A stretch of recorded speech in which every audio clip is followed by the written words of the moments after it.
نحمده ونصلي ونسلم على حبيبه الكريم أما بعد فأعوذ بالله من الشيطان الرجيم بسم الله الرحمن الرحيم أم حسبتم أن تدخلوا الجنة ولما يأتكم مثل الذين خلوا من قبلكم مستهم البأساء والضراء وزلزلوا حتى يقول الرسول والذين آمنوا معه متى نصر الله ألا إن نصر الله قريب صدق الله العظيم. شکر وطن کے لیے درود شریف پڑھ کے اللہم صلی علی سیدنا و شفیعنا محمد مولانا محمد وعلى آلہ وصحبہ. آیت نمبر 213 تک درس ہو چکا ہے. حدیث اشتراط امت 73 فرقے میں امت کی بڑھنے سے بات کی توضیح آپ نے بنانی اور حدیث کے حوالے سے تفصیلی طور پر سنا. مولانا قبول فرمائے. ہم سب کو فرقہ ناجیہ میں ہمیشہ شامل رکھے، شامل فرمائے، اسی میں ہم سب کا حشر. آج کی گفتگو کی جو آیت کریمہ ہے نمبر 214. یہ آیت کریمہ غزوہ احزاب، قرآن پاک میں جسے احزاب کہا گیا ہے اور سیرت کی کتابوں میں خندق کے نام سے بھی آتی ہے. غزوہ خندق سن 5 ہجری میں مدینہ منورہ میں یہ غزوہ رونما ہوا ہے. بڑی سردی اور تنگدستی کی حالت میں یہ غزوہ واقع ہوا. بڑی سردی تھی اور بہت تنگدستی، فاقہ کشی. اب اتنی فاقہ کشی کہ حضرت جابر کی حدیث جو ہمیشہ سنتے ہیں اسی حوالے سے بڑی مشہور حدیث بات ہے صحیح بخاری کی، لمبی حدیث بات. اس کا ایک شارٹ بتا دوں. رسول پاک صلی اللہ علیہ وسلم جنگ سے پہلے صحابہ کرام کو اپوزیشن کے لیے کہ ہم پر حاوی نہ ہو سکے خندق کو نکم دیا. خندق کھودتے کھودتے ایک بڑی سی چٹان آگے جو پتھریلی سرزمین ہے، چٹان تو آنا آٹومیٹکلی چیز ہے، اور اس چٹان کو توڑنے میں تمام صحابہ کرام ظاہر ہے کیا کہا میں نے، سردی بھی تھی اور تنگدستی بھی تھی. ٹھیک ہے سردی میں تو کام کرنے میں آ سکتی ہے گرمی، لیکن فاقہ کشی میں کمزوری، اس کی وجہ سے سارے صحابہ کرام بالکل نبی کے سامنے اس کے وہ ورنہ بڑے پاورفل کے سامنے سارے صحابہ کرام وہ چٹان توڑنے سے رہ گئے. یہ بات ہے. رسول اللہ صلی اللہ علیہ وسلم کی بارگاہ میں تشریف لے گئے. یا رسول اللہ صخرۃ الجنہ، ایک چٹان آن پڑی ہے جو چٹان توڑ نہ سکے. آقا علیہ الصلوۃ والسلام اچھا آگے حضرت جابر کے بولتے تشریف لے گئے اور لے جانے کے بعد کہا تو سبل منایا رسول اللہ صلی اللہ علیہ وسلم. آپ سن محسوس کیجیے گا، باتیں تو بہت سنتے ہیں. بخاری شریف جو ہے میں بار بار جذبات میں بولتا ہوں لیکن اس کو صحیح سے محبت کے آئینے میں سنیے. بخاری شریف صرف اس لیے نہیں ہے کہ آپ علیہ سنت کے معمولات کو زیر کرنے کے لیے پیش کریں، اس لیے صرف بخاری شریف کی رفیت بخاری میں کہتے، حضرت خلف الامام کہتے بخاری میں، عام انصور سے کہنا بخاری میں کہتے. کیا ہے بخاری شریف میں 7,563 حدیثیں ہیں. اب اتنی حدیثیں کس لیے ہیں؟ انہی میں سے ایک حدیث یہ بھی اللہ کے رسول صلی اللہ علیہ وسلم نے سفر منگایا اور منگانے کے بعد آپ محسوس کیجیے کہ نبی کا جو نقطۂ نظر ہوتا ہے، ٹارگیٹ ہوتا ہے تقاضے کے اعتبار سے، جہاں تک کا جتنا ٹارگیٹ ہوتا ہے نہ اس سے 1 انچ آگے نہ پیچھے. آپ ہم سب پتھر کو رکھیے یا کسی بھی چیز کو توڑنا اگر ہو، اس کو توڑنا ہے یہاں پر ماریں گے تو اس مار کا اثر آزو بازو میں پڑے گا، آزو بازو میں پڑے گا. ایک اینٹ کو توڑنا ہو تو بیچ سے توڑنا چاہیں گے تو ادھر ادھر بھی تھوڑی سی ٹوٹ کاٹ جائیں گے.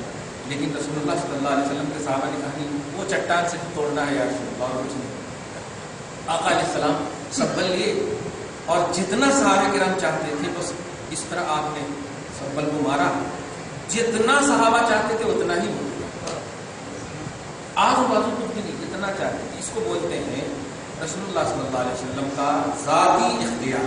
ذاتی اختیار تشریعی اختیار کو تکوینی اختیارات چھوڑیے، ذاتی اختیار کہ صحابہ کی ساری طاقتیں جہاں پر جواب دیتی. رسول اللہ صلی اللہ علیہ وسلم کی طاقت ابھری، لیکن ابھرنے سے پہلے اب ذات مصطفیٰ کو ملازہ کی. جب ہم ایسے اٹھاتے ہیں تو حضرت جابر بازو میں تھے، اٹھاتے ہیں تو دیکھتے ہیں اس چٹان کو آپ دیکھنے کے بجائے رسول اللہ صلی اللہ علیہ وسلم کے پیٹ پہ پتھر کو دیکھیں. اب وہ چٹان دیکھنے کے بجائے جیسے اٹھائے تو ان کے دماغ میں بات آئی ہم لوگ تھوڑی سی کھا پی کر کے بغیر اس کے توڑ نہ سکتے, سرکار کہاں سے توڑیں گے. ایک فطری تقاضے کے طور پر سوچا, خاص طور سے وہ میرے مطلب برادر ہی بول سکتا ہوں میں جو نبی کو اپنی طرح کہتے ہیں. ذرا سوچیے, محسوسات کی دنیا میں بھی لانے کی کوشش بھی کیے لیکن حضرت جابر ٹوکے نہیں. اور آج یہاں احساس بھی ہوتا ہے اور لکھ بھی دیتے ہیں کتابوں کے لیے. محسوسات کی دنیا میں آئی بات نہیں, رسول اللہ پیٹ میں پتھر باندھے ہوئے کیسے توڑ سکتے, ایسی آئی بات. لیکن نبی پاک نے جب ہوا کیا حدیث پاک کا جملہ ہے فصارت الصخرۃ کثیبا کاف سا یا با, اس کا معنی ہوتا ہے چٹان جو ہے ریت کے سر کا اڑنے لگی, ریت کے سر کا اڑنے لگی. بخاری شریف کا جملہ. خیر اس کے پس منظر میں رسول اللہ صلی اللہ علیہ وسلم کی دعوت ہوئی کہ حضرت جابر کے گھر, اور کتنے صحابہ کرام کو کھلایا تھا. آپ سمجھیے نبی پاک کو باوجود کہ صراحت کے ساتھ حضرت جابر نے کہہ دیا کہ انت ومعک رجل اور رجلان یا رسول اللہ فقط, آپ آئیں اور آپ کے ساتھ ایک دو کی گنجائش ہے, اس کے علاوہ نہیں. یہ جملہ سننے کے بعد آقا نے جو ارشاد فرمایا تو وہ جملہ سنیے, یا اصحاب الخندق تعالوا الی جابر صنع لنا سننا کما قال صلی اللہ علیہ وسلم. اے خندق کے سارے ساتھیوں چلو, جابر نے ہم سب کی دعوت کی ہے. جابر نے کہا ہم تو صرف آپ کی اور آپ کے دو ساتھی کی کیے, یہ سب کو کہاں سے لے آئے, سب کو کہاں سے لے آئے. لیکن آقا علیہ الصلوۃ والسلام گئے اور جانے کے بعد کیا ہوا. اس کو آپ کبھی بھی یہ مت کہنا کہ یہ معجزہ ہے رسول کا. معجزہ رسول ہی کا ہوا کرتا ہے, ہمارا اور آپ کا نہیں ہوا کرتا ہے. ایک ایزی انداز میں بول لیتے ہیں رسول اللہ کا معجزہ ہے, رسول اللہ کا معجزہ ہے. تو جب رسول اللہ کا معجزہ ہے تو کہیں کو معجزہ ہے ہمارے سر کے ہونے کے واسطے نہیں. یہی ہے شان محمد. رسول اللہ ایک دم انفرادی شان والے ہیں, وہ ہمارے سر کے نہیں ہے. اس لیے اسی انداز میں بول دیتے ہیں تو رسول اللہ کا معجزہ ہے. تو معجزہ ہے رسول اللہ تو اپنے سے کہیں نہیں دکھائے, صحابہ کے کہنے پر کیوں دکھائے, صحابہ کے کہنے پر کیوں دکھائے, امتی کی ضرورت کی تکمیل کے لیے کیوں دکھائے, اور وہ بھی پیٹ میں پتھر باندھ کر کے. کمال ہے, پیٹ میں پتھر باندھ کر کے. اور اسی حدیث پاک سے میرے لوگوں پر بھی آپ دیکھیں گے کہ آخر اس حدیث پاک ہے کہ اللہ نے حدیث پاک میں تفصیل سنایا. رسول اللہ صلی اللہ علیہ وسلم پیچھے پیچھے حضرت جابر ہیں اور سوچ رہے ہیں باپ آپ کیا کرنا ہے. یہ تو سارے صحابہ جا رہے ہیں, لیکن خدا کی قسم جرأت جس کو نہیں بولیے گا, ادب مصطفیٰ اتنا زبردست ٹھاک رہتا تھا صحابہ کے سامنے کہ ایک لب بھی ہلنے کی کوشش بھی نہیں کرتا. اتنا ادب مصطفیٰ ہے. حالانکہ آپ ہم سب ٹوک دیں گے, تیرے کو ہم نے دیا ہی نہیں دعوت دکان, اور آپ واقعی تھوڑا شرمندہ ہو کے چلے جائیں گے. صحیح بات ہے, دعوت نہیں دی ہے.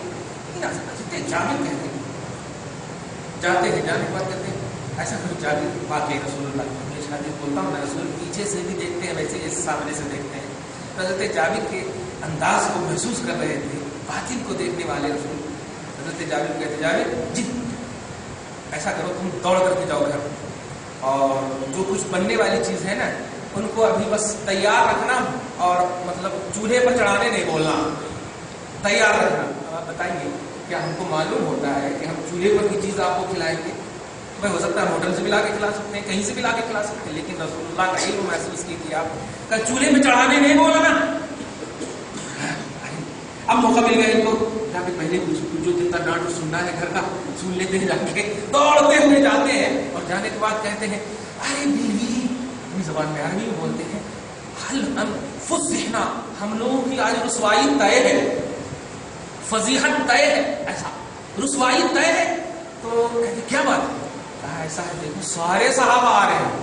انہوں نے کہا میں نے تو آپ کو کہہ دیا تھا کہ آپ نبی کو بلائیں یا ایک دو کی اور گنجائش ہے یا رسول اللہ, ہم دونوں نہیں کھائیں گے. چلیے ٹھیک ہے, ہم دونوں نہیں کھائیں گے, ایک دو کی اور گنجائش ہے یا رسول اللہ. کہا ہاں میں نے تو صراحت کر دی تھی, میں نے تو واضح کر دیا تھا. اب صحابی رسول کی بیوی کا عقیدہ سنیے کتنا مزہ ہے. عرض کرتی ہے میرے شوہر جب آپ نے واضح کر دیا ہے تو ہماری ذمہ داری ختم ہو گئی, اب جو آ رہے ہیں وہ ان کی ذمہ داری جملے کو غور کریں, ہماری ذمہ داری ختم ہو گئی. ہم صرف نبی کو اور ایک دو کو کھلائیں گے, باقی جو لا رہے ہیں وہ جانے, وہ جانے. یہ تو بات خوش ہو گئے سن کر کے, اب جلال وغیرہ بھی کچھ نہیں, خوش ہو گئے سن کر دوڑتے ہیں. ٹھیک ہے آئے سرکار, اچھا کہاں ہے؟ خانی کے پاس. اچھا بولو ٹھیک ہے. نبی پاک صلی اللہ علیہ وسلم جا کر کے اپنا لعاب دہن ڈالتے ہیں. جملے تو آپ بولتے ہیں لعاب دہن ڈالتے ہیں, لیکن کبھی محسوس کیا آپ لعاب دہن کس کو کہتے ہیں؟ تھوک کو, زبان میں بولو تھوک کو ڈالتے ہیں کھانے کی چیز میں مبارک انداز میں بول کے چلے جاتے ہیں. یا رسول اللہ کا ترجمہ نہیں کرتے ہیں یہ لوگ, کہتے اے اللہ کے رسول, اے اللہ کے رسول. عجیب بات ہے. خیر, لعاب دہن ڈالتے ہیں اور ڈالنے کے بعد سبحان اللہ, دعوت آپ کر رہے ہیں, کام ہم کر رہے ہیں. آپ اور وہ بھی دعوت ایسا جس کے لیے ساری کائنات دسترخوان بنا دی. آسماں خان, زمین خان, زمانہ مہمان, صاحب خانہ لقب کس کا ہے؟ تیرا. سبحان. حضرت جابر صاحب خانہ ہے, ان کا لقب بن گیا ہے مصطفیٰ کا. یہ کھلانے کے لیے آ گئے, کہہ رہے ہیں نا وہ کھلائیں گے. چنانچہ رسول اللہ صلی اللہ علیہ وسلم آئے اور کہا کہاں ہے؟ کہاں یا رسول اللہ یہ ہے روٹی اور یہ ہے بوٹی. اتنا بول دی دونوں میں لڑے ہیں اور روٹی کو گوندنے کے لیے اب کہا اب گوندو, اور گوندنے کے ساتھ ساتھ اپنی سہیلیوں کو بھی بلا دو, آزو بازو کی عورتوں کو بھی بلا دو. دیکھا بھائی آپ کو معلوم ہے کہ بھائی 1 کلو 2 کلو ہمارے گھر کی عورتیں آرام سے کر لے سکتی, لیکن اگر بول دیں گے آزو بازو بولے تو دیوانہ ہو گیا, یہی بولیں گے. لیکن عقیدہ اسے کہتے ہیں کہ نبی کے منہ سے نکلا اور قبولیت کی دنیا میں گیا. یہ ہے اس میں ڈسکس نہیں ہونا چاہیے. چنانچہ وہ بلا لیتی ہے, بلا لینے کے بعد گوندنے لگتی ہے. حضرت جابر رضی اللہ تعالی عنہ سے دیکھنا بس, کھلاتے رہنا بس, دیکھنا نہیں, کھول کر یہ وعدہ کر دیا تھا رسول اللہ صلی اللہ علیہ وسلم, یہ بات کر دیا, دیکھنا نہیں, کھول کر. چنانچہ صحابہ کرام آ رہے ہیں اور کھاتے جا رہے ہیں. سبحان. نبی کی دعوت مقصد تھا, نبی کی دعوت, لیکن صحابہ کرام نے پورا کھایا. پوچھتے ہیں کتنے ہیں تو 300 سے زیادہ صحابہ کرام, 300 سے زیادہ, 300 اور زحاف کا لفظ ہے, 300 سے زیادہ سب کھا لیا. اس کے بعد یہ بات رسول نے کھایا, کھاتے چلے گئے. اس کے بعد پھر وہی رسول اللہ نے کہا کھلاتے رہنا, بانٹ بھی دینا اپنے پڑوس میں, ایسے ہی کھلاتے رہنا. اس کے بعد ظاہر ہے امت کو بتانا مقصود تھا, شان صحابیت بھی اور شان نبوت بھی. چنانچہ اللہ پاک کے رسول صلی اللہ علیہ وسلم نے بھی کہہ دیا. لیکن 1 دن 2 دن 3 دن تک کنٹینیو ایسے جب ہو گیا, دھیان دیجیے, تیسرے دن حضرت جابر بتقاضۂ بشری دل نے ان کا کہا کہ دیکھ لیتے ہیں آج, اللہ تعالیٰ نے بلا دیا. جیسے حضرت خضر اور موسیٰ کے واقعہ میں مچھلی کو اللہ تعالیٰ نے بلا دیا, یہ چاہت تھی, بلا دیا. دیکھ لیا نا, ختم ہونا شروع ہو گیا. چنانچہ ختم ہو گیا, دوڑتے ہوئے گئے یا رسول اللہ, 3 دن سے کنٹینیو میں بھی کھا رہا ہوں, پڑوس کو بھی کھلا رہا ہوں, سب ہو رہا تھا. سرکار میں نے دیکھ لیا, کہا میں نے تو بار میں کر دیا تھا. ہاں یا رسول اللہ. اس کے بعد کا جو جملہ ہے عربی کا سنیے, اگر تم نہیں دیکھتے تو لأکلتم مدت دہر.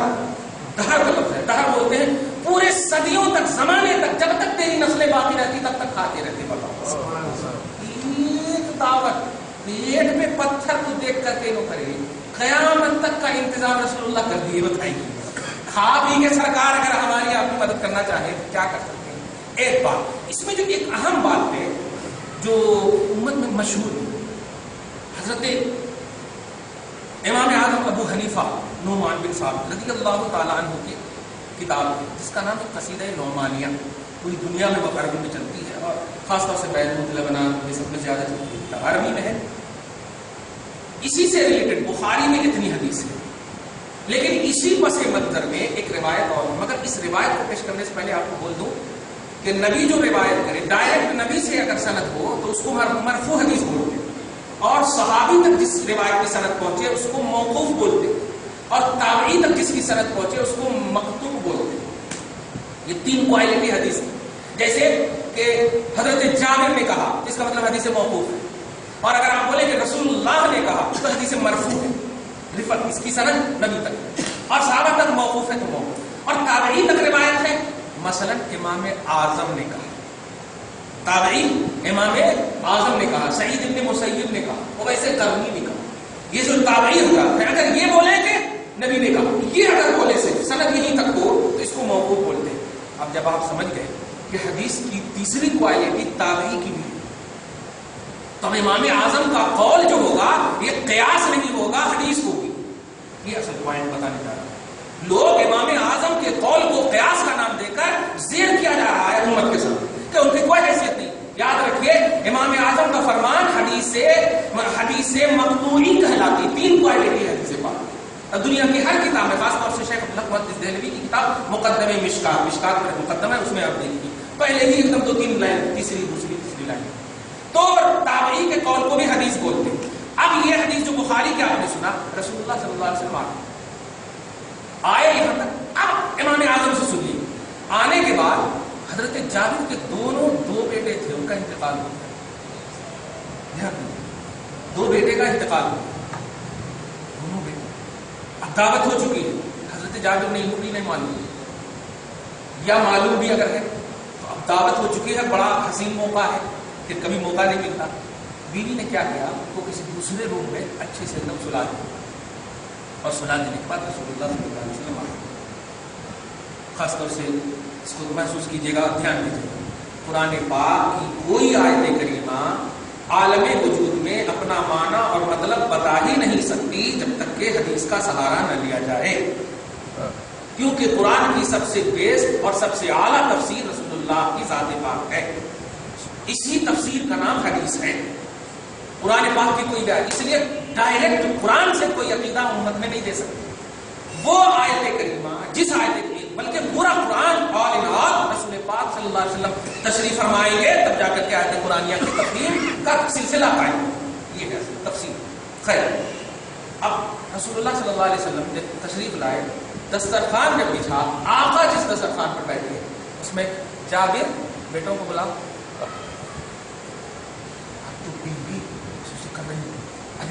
تو بڑا مسئلہ، یہ خوشی کا ماحول غم میں بدل جائے گا، ایک حسین موقع ہے نبی کو کھلانے کا، ارے بڑا مسئلہ ہو جائے گا، ایسا سوچنے لگے.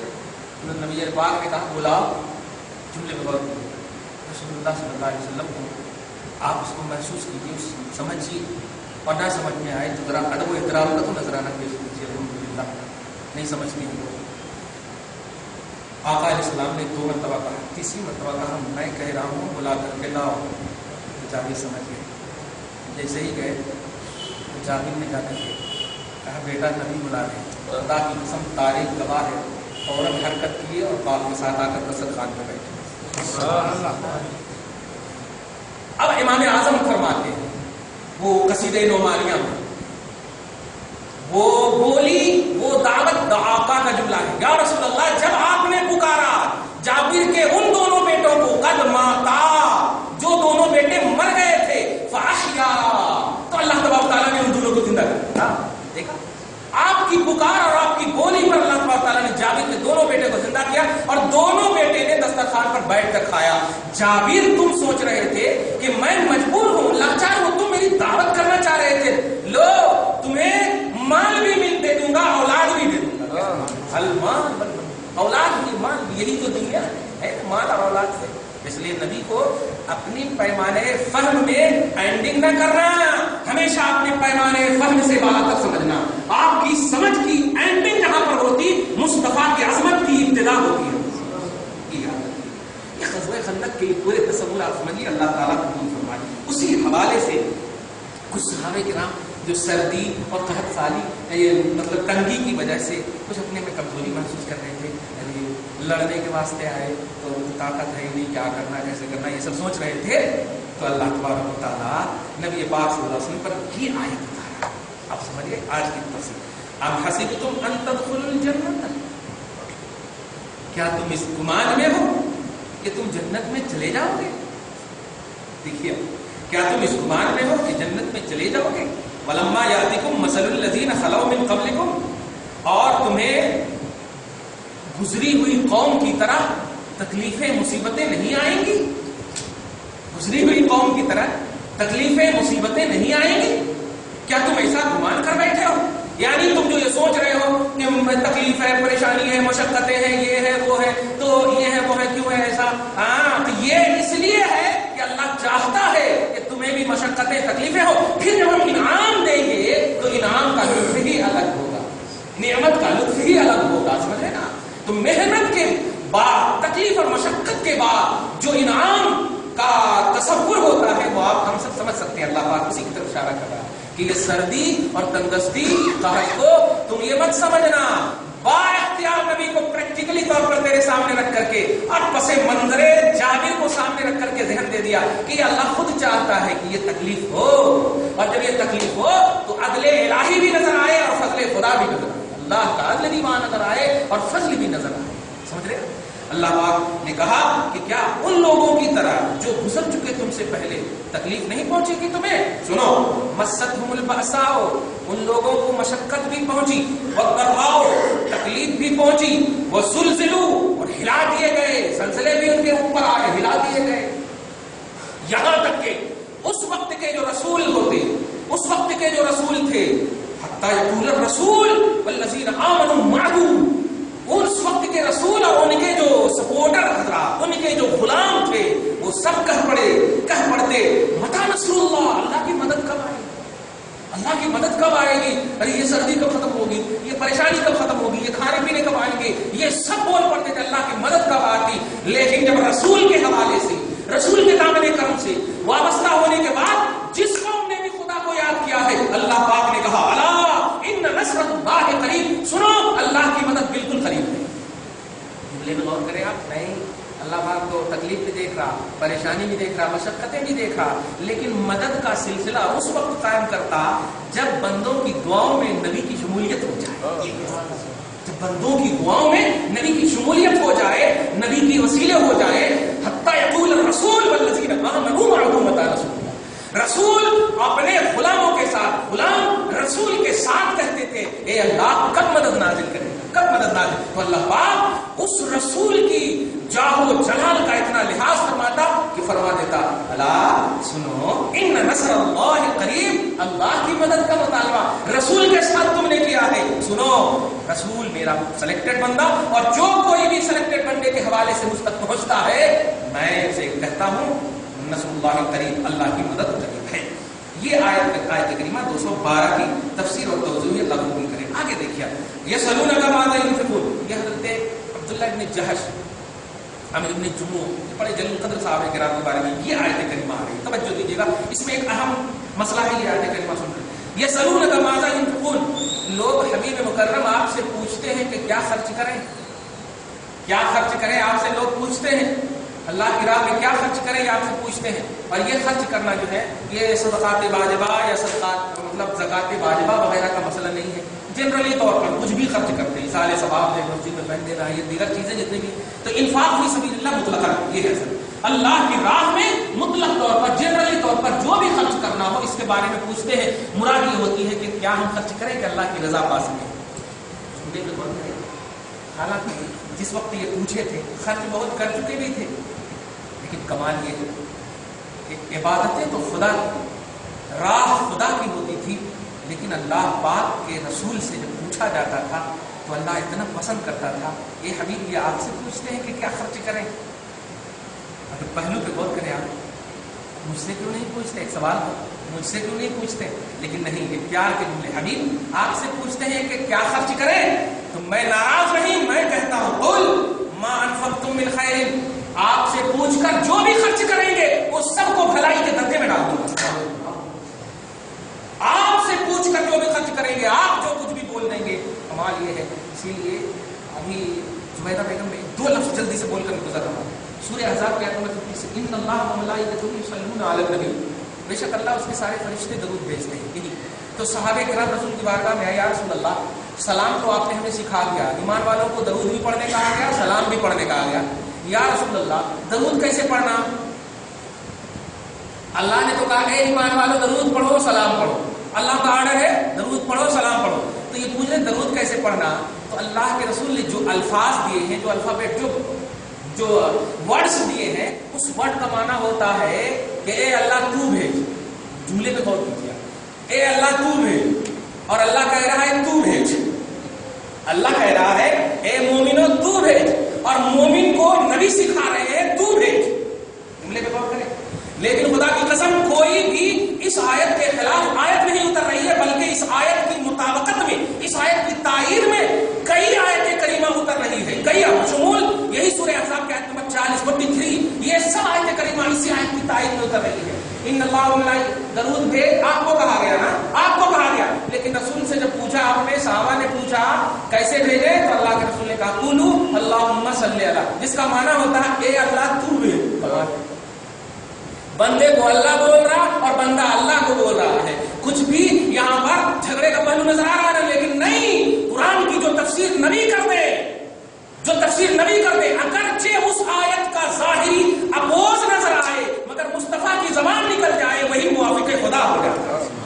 کی زبان سے نکل گئی. حالانکہ اپوز ہے نا بھائی, اللہ آپ کو کہہ رہا اور آپ اللہ کو کہہ رہے ہیں. یہ تو ضد نظر آ رہی ہے. میں آپ کو کہوں چائے لانے اور آپ مجھے کو کہہ دیں چائے لاؤ. ارے اللہ کہہ رہا ہے کہ تو بھیج, اور نبی کہہ رہے ہیں اے اللہ تو بھیج. یہ بندے تو کر, کمال ہے. تو وہی کہنا چاہ رہا ہوں کہ رسول پاک صلی اللہ علیہ وسلم کے حوالے سے قرآن کی جو بھی تفسیر, جو بھی توضیح نظر آ جائے, اگرچہ بظاہر اپوز نظر آئے, لیکن پیارے وہ ایمانیات کی دنیا میں آپ اگر دیکھیں گے تو کوئی اپوز نظر نہیں آئے گا. کیوں؟ اللہ چاہتا ہی یہی, اللہ چاہتا ہے اللہ کے اقوال کی سب سے عظیم مفہوم اور معانی کی حقیقت کا آشنا مصطفیٰ صلی اللہ علیہ وسلم. سمجھ گیا؟ تو اللہ کے رسول صلی اللہ علیہ وسلم نے سے سب صحابہ کرام نے پوچھا کیا خرچ کریں, تو یہ آپ سے پوچھتے یسألونک ماذا ينفقون, کا آپ سے پوچھتے ہیں کیا خرچ کریں. قل, حبیب مکرم کہیے, ما انفقتم, جو بھی خرچ کرو, من خیر, بھلائی, جو بھی خرچ کرو. آگے فرماتا فللوالدین. دیکھیے یہیں پر ایک مسئلہ, شرعی مسئلہ, یہ ایک محکم ہے. شرعی مسئلہ یہ ہے کہ صدقات واجبہ اور واجب فرض جو زکات ہے, بیٹا اپنے باپ ماں کو نہیں دے سکتا. بیٹا اپنے باپ ماں کو نہیں دے سکتا. صرف جو ہے اگر باپ ماں واقعی میں کمزور ہے, غریب ہے, اور بیٹا مطلب مالدار امیر ہے, تو تعاون جس کو کہیے, جس کو آپ صدقات نافلہ بھی بول سکتے ہیں, لیکن صدقہ کا جملہ میں تو اولاد ہونے کے حیثیت سے میرے منہ سے نہیں نکل سکتا ہے بات کر, لہذا تعاون کا جملہ آپ کہہ سکتے ہیں کہ اس کو بھی اللہ پاک نے وہ وفادار بیٹا جو اپنے غریب باپ ماں کو صدقات واجبہ شریعت نے, زکات فریضہ شریعت نے حرام قرار دیا ہے, نہیں دے سکتے کیونکہ وہ باپ ہے, تو خود باپ کا ہے, تیرا مال خود باپ کا ہے, لیکن پھر بھی تقاضے کی بنیاد پر اگر دینا چاہتے ہو تو تعاون کر سکتے ہو, تعاون کر. تو لیکن نبی سے اس انفاق کو بھی نبی سے نسبت ہونے کی وجہ سے اللہ پاک نے سب سے پہلا درجہ ان اولاد کو دے دیا کہ جو اولاد نبی پاک صلی اللہ علیہ وسلم سے پوچھے کہ کیا خرچ کرے, میرا باپ ماں غریب ہے, تو اللہ کے رسول صلی اللہ علیہ وسلم فرماتے ہیں قرآن کے اس حوالے سے جو بھی خرچ کرو گے اللہ پاک وہ سب بھلائی کے درجے میں عطا کر دے گا, سب خیر بنا دے گا اس کو, کوئی بھی ایسے نہیں, گارنٹیڈ اللہ تبارک تعالیٰ دے گا. فلیل والدین, جو بھی خرچ کرو والدین کے لیے خرچ کرو, یعنی نفل صدقہ والدین کو دے سکتے, تعاون وغیرہ کر سکتے, زکات نہیں دے سکتے, صدقہ واجبہ نہیں دے سکتے, والاقربین, رشتہ داروں کو دے سکتے, والیتامى, یتیموں کو, مسکینوں کو, وابن السبیل, اور مسافروں کو, یہ سب کو تم خرچ کر سکتے ہو, جو بھی چاہو, جیسے بھی چاہو. حبیب سے پوچھ لیو ہو نا, یہ سب خرچ کرنے کے مصارف ہیں, لیکن سنو وما تفعلوا من خیر, اور جو بھی خیر کرو گے تم, فإن اللہ بہ علیم, وہ سب خیر کو اللہ جانتا ہے. کمال یہ ہے, یہاں پر جانتے ہیں صحابہ کرام پوچھے, صحابہ کرام کا خرچ کرنا تو گارنٹیڈ ہے, لیکن بہت سارے ایسے ہوں گے صحابہ کے بعد جو صحابہ کو بیس نہیں بنائیں گے, ڈائریکٹ خرچ کرنے, ہم اتنا خرچ کر دیا, ہم اتنا یہ کر دیا, ہم یہ اتنا کر لی, تو ہم کا نعرہ لگائیں گے. اللہ پاک نے اسی کی طرف اشارہ کیا ہے. سنو, صحابہ کرام نے نبی سے پوچھا ہے, تب اللہ نے اس کو خیر بنایا ہے. تم بھی صحابہ کرام کو اپنا بیس بنا کر کے خرچ کرنا, تب اللہ تعالیٰ جانتا ہے خیر کس کو بنانا ہے, اللہ جانتا ہے. اور سنا, ہم خرچ کریں, ہم خرچ کریں, اللہ تعالیٰ نے ایسا نہیں کہا, آپ سے پوچھتے ہیں کہ کیا خرچ کریں. تو نبی پاک صلی اللہ علیہ وسلم خلاصہ یہ نکلا اس آیت کریمہ کا کہ بندہ مومن جو بھی عمل کرے, چاہے وہ اعمال فریضہ ہو یا اعمال واجبہ ہو یا نوافل کے قبیل سے ہو, جو بھی عمل کرے ان تمام اعمال کو رسول پاک صلی اللہ علیہ وسلم کو بیس بنیاد رکھے, تب جا کر کے وہ اعمال خیر بنتا ہے. یہ خلاصہ نکلا. خیر یعنی اللہ پاک کی بارگاہ میں مقبولیت کا درجہ وہ عمل رکھتا ہے جو کیسے یہاں معلوم ہوا, آپ سے پوچھ کر کے, آپ سے پرسنل اعتبار سے آپ کرو گے, ہم اتنا کر لی اتنا کر لی, کچھ نہیں, عمل قبول کا نہیں ہوتا جب تک آپ منہج رسالت کے آئینے میں, رسول پاک صلی اللہ علیہ وسلم کے تصور کے آئینے میں, رسالت کے منصب کے آئینے میں عمل نہیں کریں گے تو وہ عمل قابل قبول ہو ہی نہیں سکتا. رب العالمین آپ کے, ہم سب کے اس تصور کو قائم رکھے.